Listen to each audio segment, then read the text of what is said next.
Hello, bonjour la famille, bienvenue encore une fois sur Fafamania. Aujourd'hui, on va parler des erreurs graves qu'il faut éviter dans le remplissage de votre DS. J'avais promis la dernière fois de faire une vidéo sur les erreurs qu'il faut éviter quand vous remplissez votre DS. Et donc, c'est la vidéo que j'avais promis que je suis en train de faire aujourd'hui. Sans plus tarder, on y va. Donc, aujourd'hui, je ne veux pas parler des erreurs simples. Comme vous avez mal écrit votre nom, bien vous avez mal écrit votre date de naissance ou oublié le prénom de quelqu'un. Je ne parlerai pas de ça. Je veux parler des erreurs graves qui sont irréparables parce qu'il y a des erreurs que vous pouvez corriger si vous avez fait sur votre DS. Mais il y a des erreurs quand vous le faites, il n'y a plus rien à faire. Vous êtes foutu. Okay? Donc pour éviter qu'on soit foutu, on va éviter ces genres d'erreurs. Je vais parler de quelques-uns. Certainement, il y a beaucoup d'autres cas. Si vous avez des cas personnels, vous pouvez les mettre en commentaire pour aider les nouveaux gagnants pour qu'ils évitent les mêmes erreurs. Mais je vais parler des cas où j'ai entendu.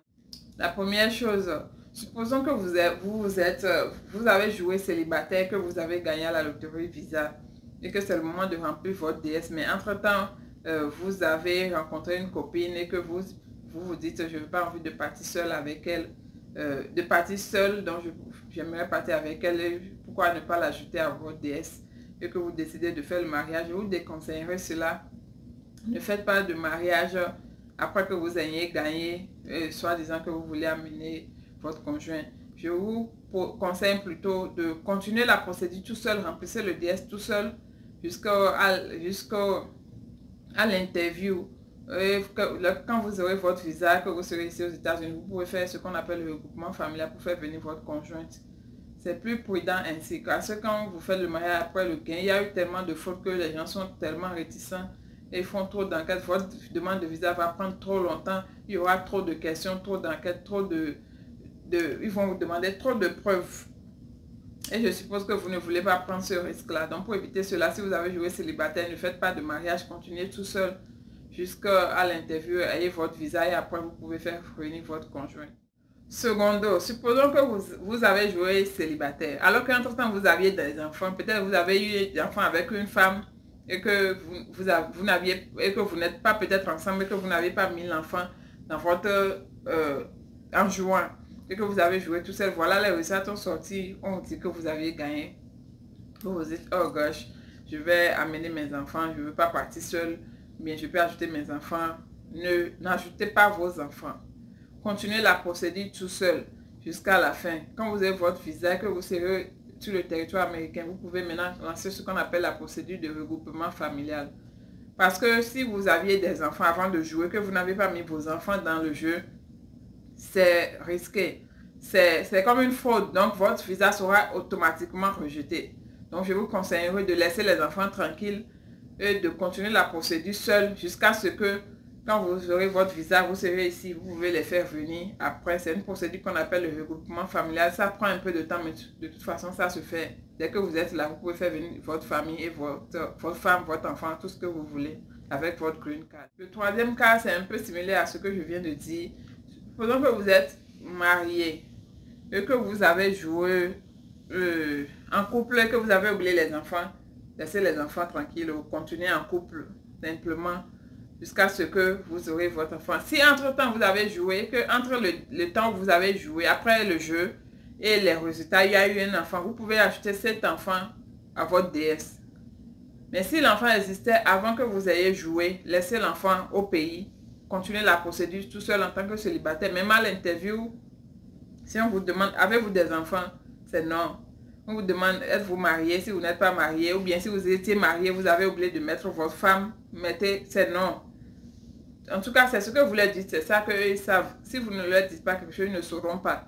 Donc, si vous prenez le risque ou bien maladresse d'aller dire, oui, je suis marié, mais j'ai oublié de mettre ma femme ou bien mon enfant, votre visa sera automatiquement rejeté. Donc, évitez ces genres d'erreurs-là.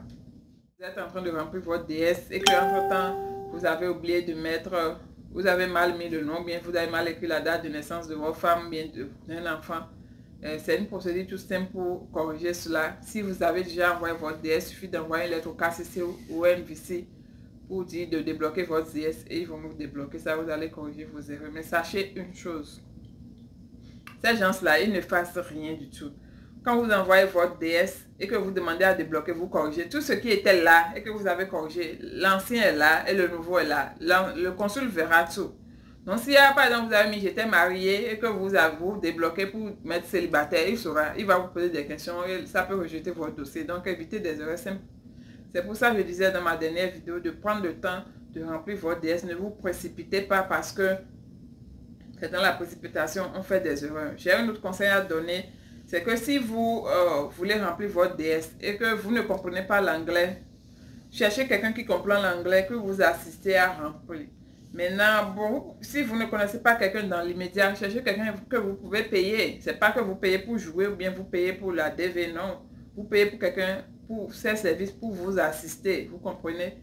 Pour au moins traduire, que vous puissiez comprendre, pour que vous ne remplissez pas les choses n'importe comment ou bien que vous ne faites pas d'erreur. Il y a beaucoup de structures qui sont expérimentées dans le domaine de la DV. Donc, vous pouvez les contacter pour vous aider à remplir votre DS pour éviter les erreurs. Il y a aussi quelque chose, je sais qu'il y a beaucoup de structures en Afrique qui proposent de vous jouer la loterie Visa.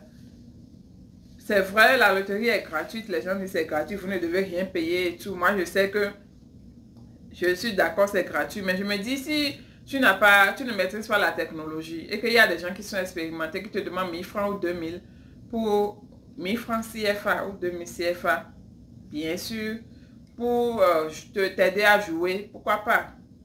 Maintenant, si vous avez joué chez ces gens-là et qu'un vous appelle pour dire que vous avez gagné et tout, soyez sûr d'avoir le contrôle de votre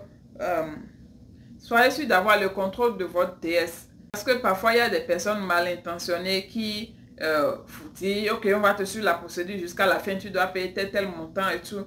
Et après, ils te font marier sans que tu ne le saches même. Ils font des photos, montage et tout. Les gens là sont trop forts. Donc, si vous êtes dans une situation comme ça, essayez de faire toutes les négociations possibles pour prendre votre DS, pour remplir votre DS vous-même, pour le bloquer vous-même, mettre votre propre email et vos passwords. Comme ça, ils ne connaissent pas vos informations. Donnez-leur le montant. Peut-être qu'ils demandent pour prendre votre numéro numéro de gagnant et pouvoir faire la procédure vous-même. Sinon, vous vous retrouvez à l'interview avec votre mari et vous ne savez rien. La plupart du temps, ça échoue toujours. Donc, c'est avant que ça réussissait, mais l'ambassade a compris et les consuls sont très difficiles sur ça maintenant et c'est rarement que ça passe. Donc, je vous conseille de prendre le contrôle de votre DS, de remplir votre DS vous-même. Ne laissez pas quelqu'un le faire à votre place. Sachez toutes les informations qu'ils sont en train de mettre.